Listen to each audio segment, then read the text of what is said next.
আসসালামু আলাইকুম ভিউয়ার্স, কেমন আছেন সবাই? আশা করছি সবাই ভালো আছেন। আমি আলহামদুলিল্লাহ ভালো আছি। তো নতুন আরেকটি ব্লগ নিয়ে চলে আসলাম আপনাদের মাঝে। তো মেয়ে হচ্ছে তার বাবা যেহেতু আসবে, সে হচ্ছে সারাদিন যাবত আর কি তার নানুকে একদম পাগল বানিয়ে ফেলছে যে তার বাবার জন্য কি করবে। সে হচ্ছে তার বাবা আসার আগ মুহূর্তে হচ্ছে নাস্তা নিয়ে ঘুরছিল আর কি। তো ওর নানু হচ্ছে ওকে পেঁপে কেটে দিয়েছে আর শরবত বাড়িয়ে দিয়েছে। তো সেটা নাকি সে তার বাবাকে শেয়ার করে খাবে। তো ওর বাবা তো এখনও আসে নাই। যেহেতু হচ্ছে আজকে আপনাদের ভাইয়ার হচ্ছে তার ফ্রেন্ডের বাড়িতে ইনভাইট ছিল, তো সেখানে আসছে আর কি। তো কিছুক্ষণ পর হচ্ছে চলে আসবে। তো এদিকে মেয়ের তো মন খারাপ, তার বাবা কেন এখনও আসেনি, সে তো বাবার জন্য ওয়েট করতেছিল, তার অনেক মন খারাপ হচ্ছিল আর কি। তো সারাক্ষণই সে শুধু বলতেছিল যে তার বাবা কবে আসবে, এরকমটাই বলছিল আর কি। আর এমনিতেও সে অনেক বাবা পাগল মেয়ে আর কি। যাই হোক, পরে আপনাদের ভাইয়া আসলো, তো ওনার ফ্রেন্ডই হচ্ছে এসে দিয়ে গেল আর কি। তো ওই ভাইও এসে কিছুক্ষণ বসলো। তো সন্ধ্যার সময় দুই বোন মিলে চলে গেলাম হচ্ছে ছাদের উপর আর কি পানি সংরক্ষণ করতে। তো এখানে চলে আসছি আমরা বোতলগুলো নিয়ে, জগ বোতল সব কিছু নিয়ে আর কি। তো এখন হচ্ছে ডিরেক্ট যে পানিটা সেটাই সংরক্ষণ করব। তো এদিকে রাতের আকাশে চাঁদ দেখে খুবই ভালো লাগছিল, সেটাকে একটু ক্যাপচার করলাম। তো এই কিছুক্ষণ পর ছোটো ভাইও চলে আসছে, সে হচ্ছে কলস নিয়ে আসছে আর কি। মানে সেও হচ্ছে পানি নিয়ে যাবে, তো সেজন্যই আর কি। তো ছোটো ভাইও তো কলস নিয়ে আসলো, তাকে হচ্ছে কলসটা ভরে দেওয়ার পর হচ্ছে পানি নিয়ে চলে যাচ্ছে। আর কলসের এই পানিটা দিয়ে হচ্ছে তরকারি যে রান্না করে, তো সেগুলোতেই হচ্ছে ব্যবহার করে আর কি। তো এরকমভাবে খাবারের পানি দিনে 2 বার করে নিতে হয় আর কি। তো কী করার, নিতে তো হয়ই। যাই হোক, আমি আজকে আসলাম আর কি ওদের সাথে। তো এরপর হচ্ছে আপনাদের ভাইয়াকে এখানে হচ্ছে নাস্তা দিয়ে গেল। তো মেয়ে বলতেছিল তার বাবাকে যেন নুডলসটা খেয়ে নেই, তার বাবা নাকি এখনও পর্যন্ত কোনো কিছু খায়নি, এরকমটাই সে বলছিল আর কি। তার বাবা নাকি বাড়ি থেকেও নাকি কিছু খেয়ে আসেনি, মানে অনেক পণ্ডিতি করতেছিল। ওর কথাগুলো শুনে হচ্ছে আমরা হাসতেছিলাম। তো এখানে আমার কাজিন ছিল আর কি। তো আমার মেয়ে হচ্ছে তাকে নিয়ে নিচে বসবে, আমাদের সাথে বসবে না, তো সে বলতেছিল আর কি। তো আমার কাজিন যেহেতু দাঁড়িয়েছিল, তাকেও দিতেছিল আর বলতেছিল যে তুমি বসে খাও, দাঁড়িয়ে খাওয়া ভালো নয়। মানে হচ্ছে এরকমভাবেই আর কি সবাইকে বোঝাচ্ছিল আর কি। তো ওকে বলতেছিলাম তোমরা ওঠো হাটের উপরে, যেহেতু আমরা হচ্ছে বিছানার মধ্যে খাইতেছিলাম আর কথা বলছিলাম।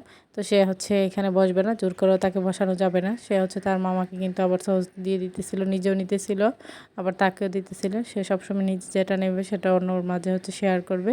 যাই হোক, এগুলো আমার কাছে ভালোই লাগে। আর এদিকেই তো আমিও খেয়ে নিতেছিলাম আর গল্প করছিলাম আপনাদের ভাইয়ার সাথে আর কি। তো এদিকেই তো আমাদের গল্প তো হচ্ছিলই। আর মেয়ে হচ্ছে এখানে তার গল্পগুলো বলতেছিল, সে সারাদিন তার আনমনিকে কী বলতেছিল, কী হুকুমদারি করছিল আর কি তার বাবার জন্য। তো এদিকে মা হচ্ছে রান্না বান্না শুরু করে দিয়েছে আর কি। তো রান্না কিছু করেও নিয়েছে, আর বাকি যেটা ছিল সেগুলো হচ্ছে করে নিতেছে আর কি। তো ওর বাবা আসার আগ মুহূর্ত থেকে আর কি, মানে একদিন আগ থেকে সে তার নানমণিকে বলতেছিল এটা রান্না করার জন্য, ওটা রান্না করার জন্য, অনেক কিছুই আর কি হুকুমদারি করছিল। যাই হোক, এরপর আর কি রাতের খাবারের সময় যেহেতু হয়ে গিয়েছে, ফাইনালি হচ্ছে টেবিলে সব খাবার হচ্ছে সার্ভ করে নেওয়া হয়েছে। তো এদিকে মেয়ে এসে বসে আছে, তার বাবাকে সে নাকি খাবার তুলে দিবে আর কি, এরকমটাই বলছিল। তো আমি বলতেছিলাম তোমার বাবাকে গিয়ে ডেকে নিয়ে আসো। তো এখানে মা হচ্ছে তার মেয়ের জামার জন্য স্পেশাল কিছু আয়োজন করলো। এখানে ছিল হচ্ছে কবুতরের মাংস আর এদিকে মুরগি আর কি। তো আর এই পাশে হচ্ছে গলদা চিংড়ি আর ইলিশ মাছ, সেই সাথে কিন্তু সালাদও ছিল। তো এখানে শসা লেবু সব কিছুই দেওয়া হয়েছিল আর কি। তো যার যার পছন্দ মতো খাবে সবাই। তো মেয়ে হচ্ছে বসে বসে এখানে আর কি বলতেছিল আর কি ওর বাবাকে এখানে বসে ওখানে বসে, এরকমটাই। তো ওর জন্য হচ্ছে ওর নানু মনে হচ্ছে আবার চিংড়ি এইভাবে হচ্ছে ফ্রাই করে দিয়েছে, যেহেতু ও জাল খেতে পারে না। তো যখনই হচ্ছে কোনো খাবার আয়োজন করবার জন্য হচ্ছে সবসময় আলাদা করে কিছু একটা করে নেই। তো এই খাবারটা আর কি আলাদাভাবে আবার করে নিই।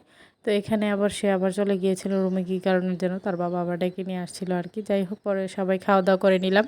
খাওয়া দাওয়ার পর আর কি আমি হচ্ছে এখানে আর কি ওদেরকে কোল্ড ড্রিঙ্ক দিতেছিলাম, মেয়েকেও দিব।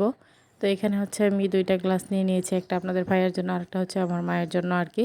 তো আমি হচ্ছে এখন খাবো না আর কি, যেহেতু হচ্ছে আমার এমনি তো একটু গলায় প্রবলেম হয় আর রাতের বেলা যেহেতু, সেজন্য আমি আর খাবো না। তো মেয়েকেও বলতেছিলাম তুমি খাবা কি না, তো তারও কিন্তু ঠান্ডা লেগে আছে। তো সে হচ্ছে বলতেছিল তাকে অল্প দেওয়ার জন্য। যাই হোক, পরে দিলাম আর কি। তো ওদেরকে দেওয়ার পর আর কি সবাই তো ঘুমিয়ে পড়লাম। তো এরপর সকালবেলা মেয়ে যখন হচ্ছে বুঝতে পেরেছে যে তার বাবা এখন ঘুম থেকে উঠে গিয়েছে, মানে চলে যাবে, এই কথাটা শুনে আমার তো হচ্ছে তার মন খারাপ। মানে সে তো আর ঘুমোবে না, মানে তার চোখ মুখ একদমই ফুলে আছে, তারপর সে ঘুমোবে না। তো এদিকে মা হচ্ছে সকালের নাস্তায় আর কি আপনাদের ভাইয়াকে আজকে চিতই পিঠা বানিয়ে দিল, সবসময় তো ছিট পিঠাই বানিয়ে দিই। তো আজকে একটু অন্যরকম বানালো আর কি। তো যেহেতু সে ছিট পিঠাটাই পছন্দ করে, তো সেই জন্যই আর কি। তো এখানে হচ্ছে এক পাশে ছিল হচ্ছে কবুতরের মাংস আর দিকে হচ্ছে মুরগি আর কি। যাই হোক এইগুলো দিয়ে হচ্ছে সকালের নাস্তাটা করে নেবে। তো সবার কাছে আমার ছোট্ট একটি রিকোয়েস্টকে স্কিপ করবেন না, পুরো ভিডিওটি দেখে নেবেন। ভিডিওর কোনো অংশ দেখে যদি আপনাদের ভালো লেগে থাকে লাইক কমেন্ট শেয়ার করে দিবেন। আমার ছোট্ট চ্যানেলটিকে সাবস্ক্রাইব করে বেল আইকনটি বাজিয়ে দিবেন। যারা আমার ফেসবুক পেজ থেকে দেখবেন তারা অবশ্যই পেজটাকে ফলো দিয়ে পাশে থাকবেন। তো মেয়ে এখানে হচ্ছে পাশে আর কি মন খারাপ করে বসেছিল। তো সে হচ্ছে ঘুমোবেও না, কোনো কিছু খাবেও না, ছুবেও না, এরকমই আর কি। তো দেখতেই পারতেছেন তার মুখ একদমই ফুলেছিল আর কি, আর সে অনেক কান্নাকাটিও করতেছিল। যাই হোক, পরে হচ্ছে নাস্তার শেষে আর কি আমি হচ্ছে আপনাদের ভাইয়াকে দুধ দিতেছিলাম। তো এই দুধটা খেয়ে হচ্ছে আর কি বেরিয়ে যাবে। তো বেরোনোর নাম বলা মাত্রই মেয়ে দেখেন একদম গড়িয়ে পড়ে কান্নাকাটি শুরু করে দিয়েছে। পরে হচ্ছে তাকে তার বাবা কোলে নিয়ে আর কি বুঝাইতেছিল যে আমি চলে আসবো কিছুক্ষণের মধ্যেই, কিন্তু সে তো কোনোভাবেই বুঝবে না, তার বাবাকে সে কোনোভাবেই বিদায় দিবে না। পরে হচ্ছে কতক্ষণ নিয়ে বসেছিল, তারপরে সে হচ্ছে আর কি মানে তার বাবার পেছন থেকে যাবেই না। এরপর হচ্ছে ওর নানা ওকে ফোন দিয়ে অন্য রুমে পাঠায়। পাঠানোর পর ওর বাবা হচ্ছে এই ফাঁকে আর কি লুকিয়ে বের হয়ে আর কি মেয়ের কান্নাকাটি থেকে হচ্ছে লুকিয়ে বের হতে হয়েছে। এদিকে হচ্ছে মেয়ে তার বাবা চলে যাওয়ার কারণে আর কি কী কাণ্ড করে বসিয়েছে আপনারা দেখতেই পারবেন, শেয়ার করব। তো সে হচ্ছে যখনই বুঝতে পেরেছে যে তার বাবা হচ্ছে চলে যাবে, মানে এখনও সে বুঝেনি, এখন সে মনে করতেছে যে তার বাবা ওই রুম বসে কথা বলতেছে, মানে সকাল থেকে আর কি সে দেখে। এদিকে হচ্ছে রাগের মাথায় মানে জামাটাকে কীভাবে ছিঁড়ে ফেলেছে দাঁত দিয়ে আর কি কামড়ে রাগের মাথায়। এদিকে সে হচ্ছে তার ভাইয়ের জন্য কিন্তু আবার শরবত বানিয়ে নিয়ে আসছে, ভাইয়াকে নাকি খাওয়াবে। তো আমি জানতাম না, পরে আমাকে বলতেছিল ভাইয়াকে খাওয়াবো। তো এটাই হচ্ছে ভাই বোনের ভালোবাসা আর কি। তো আজকের ভিডিও পর্যন্তই, সবাই ভালো থাকবেন, সুস্থ থাকবেন, আমার পরিবারের জন্য দোয়া করবেন। আর স্যারকে দেখে সবাই মাশাআল্লাহ বলে দেবেন। সামনে নতুন কোনো ভিডিও নিয়ে আবার চলে আসবো আপনাদের মাঝে। আল্লাহ হাফেজ।